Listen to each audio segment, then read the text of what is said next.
Lanjut untuk contoh soal pada buku 2B4 pada perkerasan jalan yang dimana kita memiliki contoh soal sebagai berikut. Yang mana ini merupakan jalan baru dirancangkan pada tahun 2020 dengan fungsi jalan kolektor yang terdiri dari 2 lajur dan 2 arah.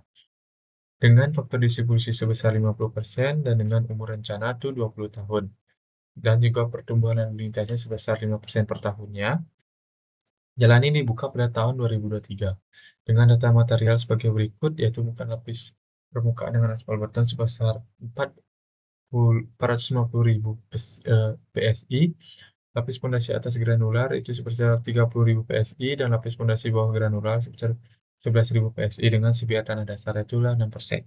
Dengan relativitasnya itu 95%, IPT-nya sebesar 2, dengan standar deviasinya seperti 0,45, dan data lalu lintas pada tahun 2020 sebagai berikut. Dengan kendaraan ringan 2 ton, dengan berat masing-masing 1 tambah dengan 1000 kg tambah 1000 kg sebesar 3000, bus kecil 8 ton 1500, bus besar 13 ton 800, truk 2 sumbu 13 ton 400, dan truk 3 sumbu 20 ton itu sebesar 100. Baik, kita akan isi terlebih dahulu dengan data parameter yang telah kita dapatkan pada soal tersebut, di mana kita tentukan terlebih dahulu dengan nilai ZR-nya, di mana kita ketahui nilai ZR-nya itu pada tabel kita menggunakan tabel 1 untuk menentukan nilai ZR-nya, di mana itu ZR-nya minus 1,645, yang dimana yang artinya kita bisa lihat di sini pada tabel 1, yaitu nilai penyimpangan normal standar untuk relativitas tersebut, itu di mana ZR-nya itu minus 1,645, dan juga reliabilitasnya itu 95%. Selanjutnya, kita bisa menentukan nilai IPO-nya pada tabel 2 atau indeks permukaan pada awal umur rencana, yang dimana IPO-nya itu sebesar 4, yang artinya jenis lapisan perkerasannya menggunakan jenis lapisan perkerasan laston. Yang ketiga yaitu menentukan faktor distribusi lajur, yaitu DL, yang dimana kita mendapatkan data parameter DL-nya itu sebesar 100%, yang dimana jadi jumlah lajur per arahnya itu hanya 1 karena beban gandar standar dalam lajur rencana sebesar 100%. Selanjutnya kita akan menentukan tabel koefisien drainasenya, yang dimana pada contoh soal ini koefisien drainase untuk M2 dan M3 itu sebesar 1,4, yang dimana kita bisa lihat kualitas drainasenya itu sangat baik sekali, yang dimana 1,4 sampai dengan 1,3 itu merupakan kualitas drainase yang baik sekali. Selanjutnya kita akan menentukan koefisien kekuatan relatif yang kita bisa dapatkan pada dalam bentuk grafik, yang dimana kita ketahui koefisien kekuatan relatif aspal beton itu 450.000 PSI. Kita bisa lihat untuk di grafiknya ya, ini, yang dimana 450 ini merupakan PSI-nya di bagian sini, sedangkan untuk di 0,45 yaitu merupakan suatu standar deviasinya, standar deviasi ini ya,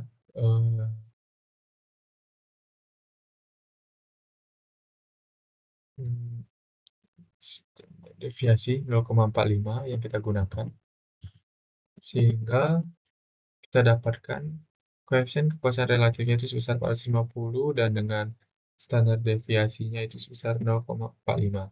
Begitu pula koefisien kekuatan relatif, yang dimana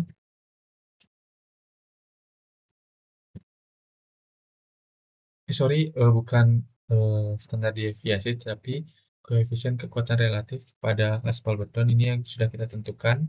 Selanjutnya kita akan memberikan lapis pondasi bawah atau A2-nya, yang dimana kita bisa lakukan dalam bentuk grafik, yang dimana ini merupakan data PSI-nya, sedangkan ini merupakan data dari ini 0,14. Selanjutnya kita akan menentukan lapis pondasi bawah. Lapis pondasi bawah yang kita bisa lihat di sini, ini merupakan data PSI-nya yang kalau tidak salah itu sekitar 11.000. Dan untuk data selanjutnya itu adalah 0,08 yang bisa kita tekan di sini. Oke, karena sudah diketahui untuk koefisien kekuatan relatifnya, kita akan lanjut menghitung ekuivalennya. Jadi kita dapatkan data kendaraan sebagai berikut. Kendaraan ringan, bus kecil 8 ton, dan sebagainya. Itu kita bisa hitung seperti contoh-contoh soal sebelumnya, yang dimana kita bisa gunakan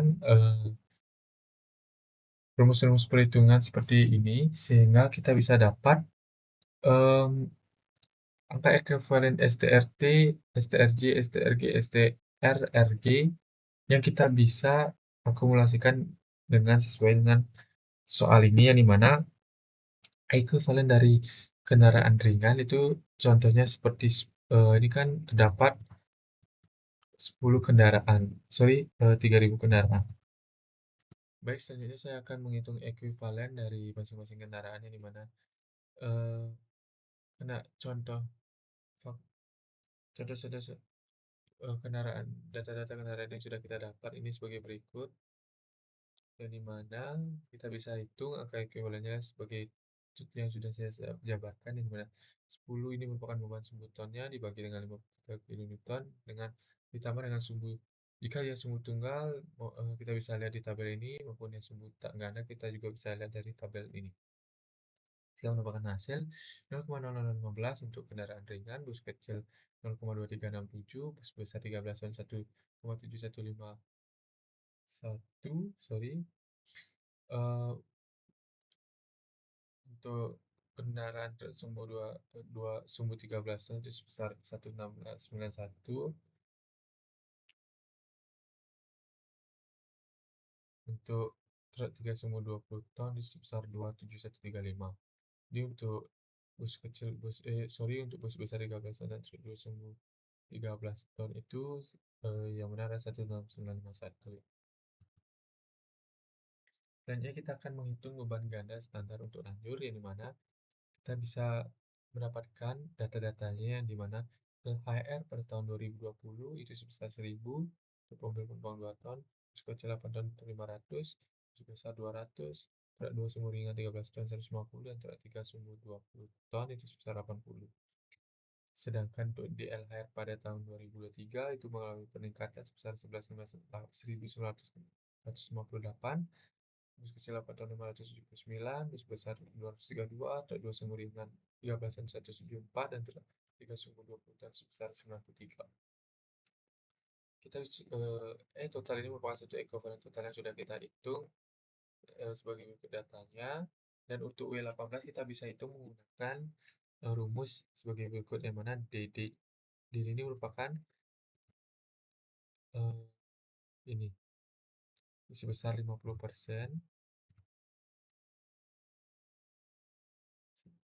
DL itu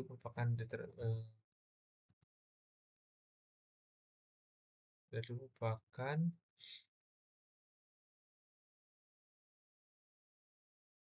distribusi lajur. DL merupakan distribusi lajur,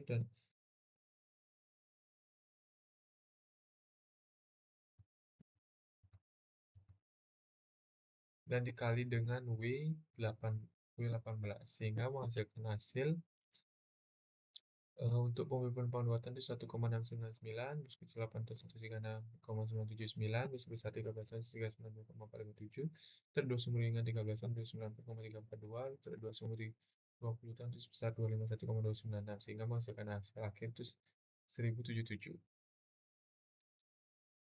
Kita akan lanjut menghitung beban ganda standar selama umur rencana. Itu kita bisa menggunakan rumus ini sehingga mendapatkan hasil ini. Langkah ini bertujuan untuk menghitung total beban sumbu standar acuan yang akan diterima jalan selama masa operasionalnya dengan menghitungkan faktor pertumbuhan lalu lintas. Selanjutnya kita akan menghitung asumsi nilai SN, yang dimana nilai SN akan dihitung dengan menggunakan rumus dan atau menggunakan grafik berikut, yaitu seperti SNS1 digunakan untuk menghitung tebal lapis muatan, yang mana dihitung dengan menulis elastisitas material atau ELPA-nya sebesar 30.000 SI. Dengan metode trial and error diperoleh dengan SNI 2,91. Selanjutnya SN2 digunakan untuk menghitung dua lapis pondasi atas dihitung dengan modulus elastisitas sebesar 11.000 PSI sehingga menghasilkan didapat SN2 itu nilai errornya 4,01.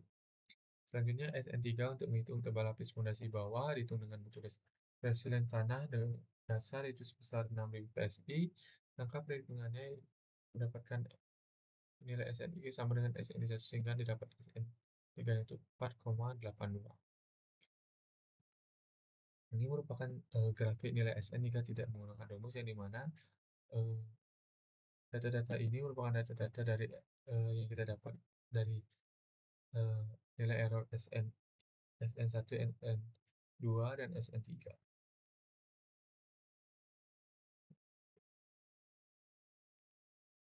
Selanjutnya kita menghitung tebal lapisan perkerasan, yang mana kita akan menghitung lapis permukaan atau aspal beton ya, ataupun D1 dengan menggunakan rumus SN1 dibagi dengan A1, yang dimana SN1 kita sudah dapat 2,91 dibagi dengan 0,45 merupakan suatu koefisien relatif kekuatan relatifnya, yang dimana kita bisa mendapatkan 6,467 inci atau 6,5 inci. Jadi kita inci ini kita ubah ke dalam bentuk sentimeter ya, sehingga menghasilkan hasil 17 cm. Dan dibagi menjadi ACWC sebesar 4 cm atau untuk minimumnya, ACBC 6 cm untuk minimumnya, sehingga dan dibagi lagi untuk ACBC sebesar 7 cm. Jadi SN1 sama dengan A1 dikali D1 yaitu 0,45 dikali 6,5 inci atau 17 cm menghasilkan hasil 2,925. Selanjutnya kita akan membaca tebal lapisan pondasi atas, itu seperti sama soal seperti yang di atas, yaitu D2 sama dengan menggunakan rumus SN2 dikurang SN1 dibagi A2 M2, yang dimana SN2 itu 4,01. Ini dikurang dengan 2925 yang kita dapat di hasil ini dibagi dengan 0,14, yaitu merupakan suatu koefisien kekuatan relatifnya dengan M2-nya itu 1,4 sesuai dengan letak parameternya.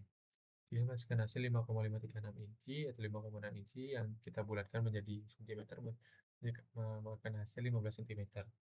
Dari mana SN2 kita bisa gunakan rumus D2 dikali A2 dikali M2 yaitu 5,6 inci dikali 0,14 dikali 1,4 bisa menghasilkan 1,98. Kita lanjut untuk menghitung tebal lapis pondasi bawah, kita gunakan cara yang sama dengan cara yang kedua, yaitu tebal lapisan pondasi atas dengan dikurangkan dengan SN1 ditambah SN2.